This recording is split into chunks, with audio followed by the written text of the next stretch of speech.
sky, wheat fields move like a living sea. Heat hangs low in the hollows. From the horizon, tall silhouettes rise and glide across red earth with tireless steps.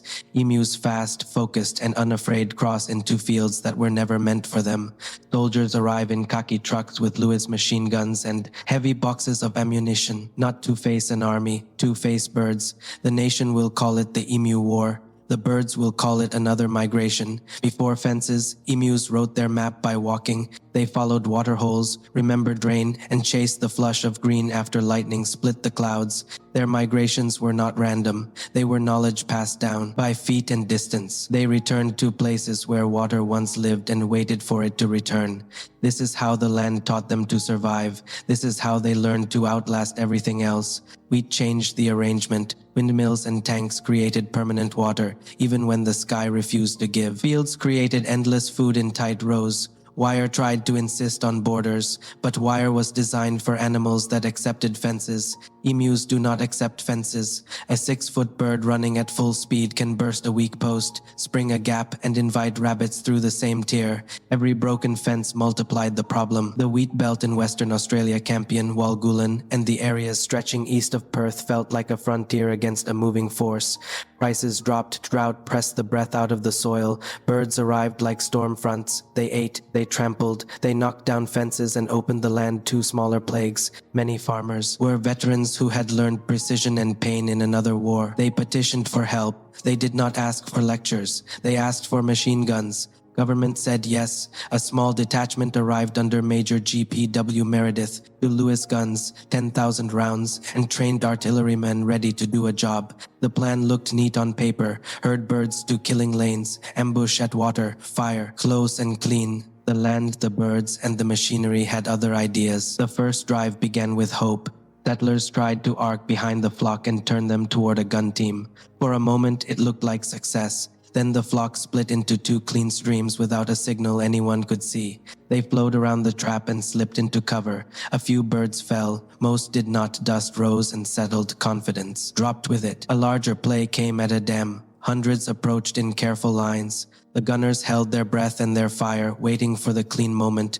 When the first burst went out, birds fell. Then a gun jammed. In the time it took to clear the weapon, the emus were gone, vanished into scrub as if a curtain had been drawn over the ground. The water stayed still. The men were left with the sound of their own breathing. Adaptation came fast. A Lewis gun was mounted on a truck. The idea was simple: close the distance, fire on the run, finish quickly. The ground argued back. The truck bucked. Corrugations rattled the aim to pieces. The barrels stitched the air instead of targets. The emus accelerated, then drifted away, untroubled by the noise behind them. Stories began to settle into patterns. Some swore each pack had a sentinel bird, a watcher that decided when to move and where to cut.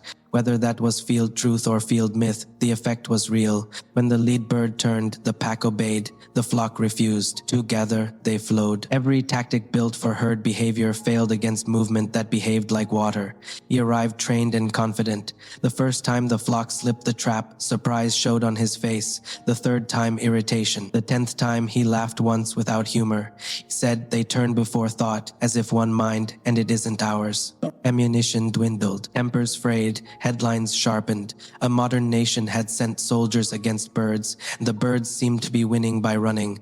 The operation was pulled back. The joke spread faster than wheat could mature, but out where the sun scalded grain heads and the rabbits poured through fence tiers, nobody laughed. The problem stayed. When the soldiers left, pressure sent the soldiers out again. They stopped chasing and waited more. They chose tighter ground. They fired closer. Results improved, but the arithmetic did not. Machine guns thrive against crowds. Emus refused to crowd. By December, the soldiers left for good. The spectacle had ended. The flocks did not end with it. Counts varied. Some said dozens. Some said hundreds. Nobody said the number matched the scale of the problem. Tens of thousands of birds moved through the district in that season. A few hundred kills did not change the pattern. Later, bounties and local shooters, improved fences and grim persistence did more than the short burst of a military campaign never could. It was not heroic. It was not pretty. It worked better. The technology did not fail. The idea behind it failed. The country was open. The targets were dispersed. The guns jammed at the worst moments. The vehicles shook shots to pieces. The birds adapted faster than aim could settle. Emus exploited an ecological seam, food where it should not be, water where it had never stayed, and fences that were invitations rather than walls. He speaks in measured words. His hands are leathered. He says they don't stop. You don't fence the wind, it goes where it goes. He pulls a wire tight and hears a far-off drumming of feet on earth. It sounds like rain that forgot to fall. Day after day, the farmers walk the fence lines, a broken strainer post here, a slack run of wire there, footprints mixing with three-toed tracks, rabbit pellets scattered like pepper. The damage never arrived alone. It came bundled, one failure opening the door to four more. Fixes took time. I'm cost more than money when the harvest window was narrow and the weather stingy. An emu stands tall with powerful legs built for speed and endurance. Its stride eats distance. Feathers are dense but not heavy. The bird's center of gravity is made for balance over uneven ground. Eyes are positioned to scan while running. The body can absorb impact and keep moving. Against a mounted gun rattling over ridges and ruts, the emu did not need to be smarter. It only needed to be itself. Ambush at water was sound in theory. In practice, birds approached in loose lines with constant attention to danger. The first burst disrupted patterns, then patterns reformed away from trouble. Drives relied on the human habit of turning animals into a block. Emus refused the shape. They split and recombined and turned flanks into open doors. He writes, army rooted by emus. He knows the line will spread. It is simple. It makes a point. After the ink dries, he wonders in private what it means when a land prefers its own creatures to a tidy plan drawn far away. The rabbit was the second act no one could intermission. Every tear in wire opened two more small mouths and faster reproduction. A problem that broke fences did more than hurt grain. It broke the border between effort and futility. Farmers did not speak in essays about ecology. They spoke in hours lost, tools dulled, and fences sagging where they had been tight yesterday. The title stuck. Emu War. It turned a wildlife cull with uniforms into a legend of humiliation and humor. It stuck because it fit on a line. It stuck because it allowed a nation to laugh at itself without thinking too hard about failure. But the phrase also hid the harder truth. A policy aimed at optics will fail where the ground has a vote. Major Meredith kept records and kept his composure. He spoke about the birds with a kind of respect that made sense only after chasing them. There is a way soldiers talk when they know an opponent cannot be bullied. Had that tone. It has survived longer than the numbers. He said that if the army had soldiers with the bullet-carrying capacity of emus, it could win any war. He called them as tough as tanks. It was not a literal claim, it was a salute. He had seen creatures take hits, absorb chaos, and keep running. Understood endurance when he saw it. He understood when respect was the only honest response.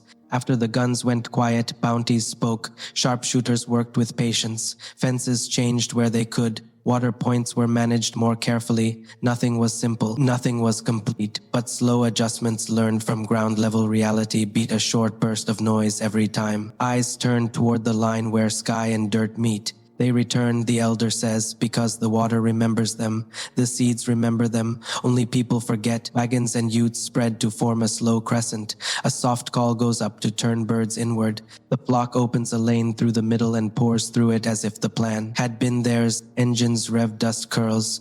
Then the line dissolves and the field goes back to listening to crickets. Heat wobbles above the water. Birds glide in, heads high, steps careful. A burst cuts the air. A handful drop. A cough from a jammed mechanism ends the moment. Footsteps drum away. The surface of the dam does not ripple. Metal clatters against metal. The gunner braces and tries to ride the rhythm of the ground. Every bump throws the sight high. Tracer arcs mean nothing to a target already outside the pattern. Laughter rises in the cab, a single breath that admits defeat without stopping the chase.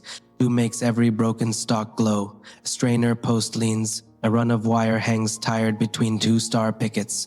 Three-toed tracks cut the soft places. Small pellets pepper the gap. The fence needs hours. The day needs more hours than it has. Emus did not change to become pests. The world around them changed into a buffet line. They responded like anything alive does. They went where survival was easy. Wheat was a promise. Water became permanent. Fences made for cattle did not know how to argue with birds that do not accept rules.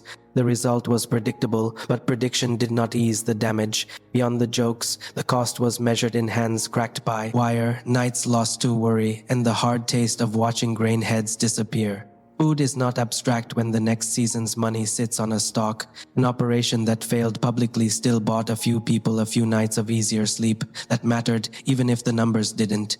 She counts sacks and measures flour. She notes what is left after the rabbits and the birds and the breakages. She does the math 3 times. The sum is honest and merciless. She says, "We will get through this one. We have to." He looks at the truck's cracked springs and smiles without humor. He tightens what can be tightened and knows the road will shake it loose again. He says, "It isn't the machine, it's the ground. It always was." He remembers the first time an emu ran beside his bicycle, long stride for long stride, and then drifted away without effort. He says, "I thought I was fast. I was wrong." The story spread with a smirk. It survived with a shrug. It returned with each retelling as a sign of national character, willing to laugh at failure, eager to bake humility into myth. But myth without memory is just a joke. The fields remember differently what didn't work. Chasing in open country, firing from a bouncing truck, expecting flocks to behave like herds, assuming that more bullets meant more birds down. What worked? Patience, closer ground, short, clean shots, local incentives, targeted protection of key areas, practical fence improvement, and learning to live with movement rather than against it. This story is not about birds humiliating an army. It is about tools misapplied to a problem defined by place, movement, and time. It warns against solutions that look strong and do little, and it praises solutions that look small and do enough. In a small room with a big map, a teacher pins string between water points and seasonal pastures. The line zigzags across the board in a pattern older than the names on it. Children watch a story of motion. They will remember that the land has its own schedule. When dry years line up, emus tighten their roots around reliable water. When rains are generous, roots loosen and spread. Fields and fences once unseen become obstacles only if they cannot be passed or broken. Most can be passed or broken. The bird moves on, the farmer repairs. The cycle becomes a ritual, and ritual becomes culture. Behind a desk, numbers add and subtract. Requests in, authorizations out, a signature here, a denial there. The clerk believes in order. The clerk does not have to hold a fence upright in a headwind. Both jobs matter. Only one job leaves calluses. The heartbeat of a long story is rhythm. Chase, stop, consider, laugh, learn, continue. In the wheat belt, the rhythm belongs to wind and steps and the thin ring that wire makes when plucked. The people learned to listen to that song. The birds never stopped singing it with their feet. It endures because it is strange and funny. It endures because it exposes a truth about power and place. It endures because it lets a nation point at its own mistake and smile without malice. It endures because it reminds everyone who listens that the land chooses winners over time. In a quiet room, the archivist smooths yellowed clippings into order. Headlines grin, photographs show dust and hats and a machine gun on a truck that looks both serious and ridiculous. The archivist breathes carefully so the paper will not crack. Stories survive because someone keeps them flat and safe. People adjusted water points to avoid creating perfect magnets. They timed planting with a better eye on likely movement. They trained dogs differently. They walked lines daily instead of weekly during peak seasons. None of this would make a poster. All of this mattered. The dog learns to circle broadly without spooking birds into a sprint. It waits for a cue and then steps where it should. It is not a savior. It is a partner. Together with the farmer, it saves an hour. Saving an hour saves a day. Saving a day saves a season. A fence suggests a fixed border. Migration suggests a moving one. Where those two ideas meet, the truth looks like negotiation. Every season redraws the line. Every season invites both sides to test it again. Over a shared fence, one neighbor says, "Shot 3, saw 30. The other nods and says, "Fixed 2 posts, lost 5. Neither complains loudly. Both plan quietly. The conversation ends with a promise to check the low spot after the next wind. A soldier writes a letter that never leaves his pocket. He thanks no one and blames no one. He lists what he saw and what he learned. At the bottom, he writes a single sentence. The land does not care if we are serious. On a map, a plan looks like a clean line from action to result. On the ground, every line phrase. The gap between the two is where humility grows, if it is allowed to. The emu war planted a field of it. Years later, the phrase remains funny. It remains useful. It remains a reminder to test tactics against terrain first and headlines never. The best stories carry a laugh and a lesson in the same pocket. This one does. The line about tanks is repeated with a grin. It should be repeated with respect. It does not praise birds as machines. It praises resilience that machines try to imitate and rarely achieve without breaking. After the noise, policy settled into quieter shapes, incentives for targeted culling, support for fencing where it could work, practical advice rooted in field experience, not theory. The problem never vanished. It became manageable enough to live with. That is victory of a different kind. He measures, digs, strains, and sets. He steps back and checks tension by the feel in his palm. He leaves knowing wind and weight and time will argue with his work. He plans to return with the same patience tomorrow in a shed that smells like dust and hope. The buyer tests kernels and talks about moisture. He shrugs at stories about birds. He cares about tonnage and quality. He speaks the language of markets. The farmer answers in the language of weather and fences. They meet in the middle where numbers become survival. Children hear the story in school and at tables. They repeat the funny parts first. Later, when they mend a thing that keeps breaking, they repeat the lesson. The country that learned to laugh at itself also learned to listen to the ground. Under a plain sky, a single light burns. On a porch, the growl of a distant motor fades. Somewhere in the dark, soft thuds of feet cross a patch of bare ground. The watcher sips and waits and does not expect a fight. Expecting a fight was the first mistake. Expecting to adapt is better. When rain finally comes, the scent lifts off the soil like a blessing. Tracks wash faintly, new shoots green in lines. Emus find them without a map.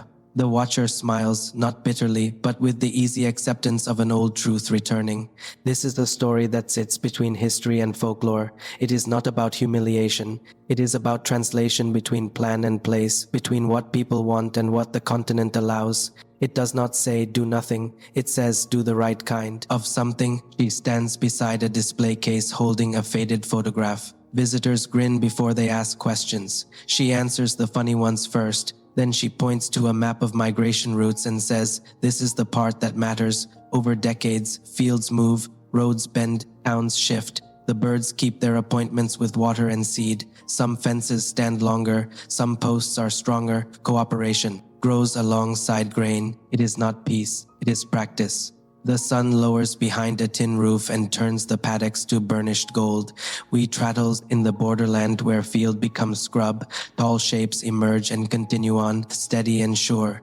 Men and women sit, tired and satisfied, knowing what can be kept and what must be allowed to pass. The clippings in boxes grow older. The lesson does not. The Emu War teaches that loud tools are not always strong, that fast answers are not always solutions, and that the land always has a vote. It says to match methods to movement, to test ideas against distance and water, and to measure success by what endures. The fields can flourish, the emus can endure. The true victory is learning which battles are wars and which are warnings. If stories where country out hinks conquest resonate, stay for the next journey. There is always another chapter where the ground speaks first and people learn to listen.